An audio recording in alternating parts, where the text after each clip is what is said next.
Ang una po ay kinukumpirma po natin na hawak na po natin si Pastor Kibuloy, si Jacqueline Roy, si Ingrid Canada, si Crescente Canada at si Silva Semanes po.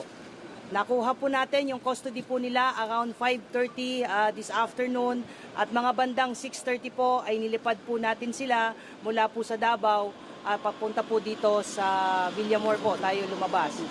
Lumapag po sila ang C-130 lulan po nitong mga nasabing individual at nakakating po sila dito sa Villamor na around 8:30 ng gabi at nakakating po tayo dito sa custodial facility na mga around 9:10 ng gabi po. Sa ngayon po ay nag-undergo po sila ng booking process. Kasama na po dyan yung fingerprint at mugshot at natapos na rin po yung physical and medical examination.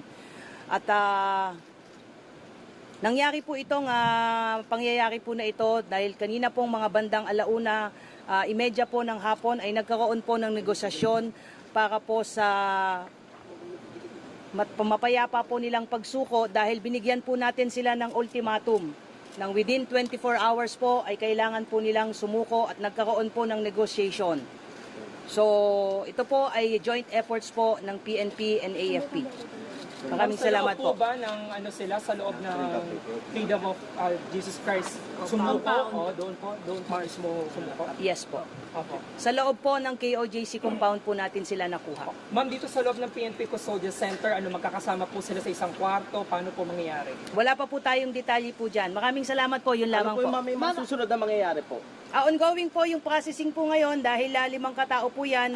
Sabay-sabay po silang binubuking po ngayon at na-inspect na rin po sila at nasa maayos naman po silang kondisyon. Although some of them based po doon sa medical examination po, medyo mataas po yung BP. But other than that, okay naman po sila at tuloy-tuloy po yung processing po ngayon. Ma'am, which case po sila na binuking po kanina? Lahat po ng kaso at dyan din po nangyari pagdating po nila dito sa custodial ay isinerve po yung warrant of arrest po sa kanila. Kung matatandaan niyo po, 3 kaso po ito.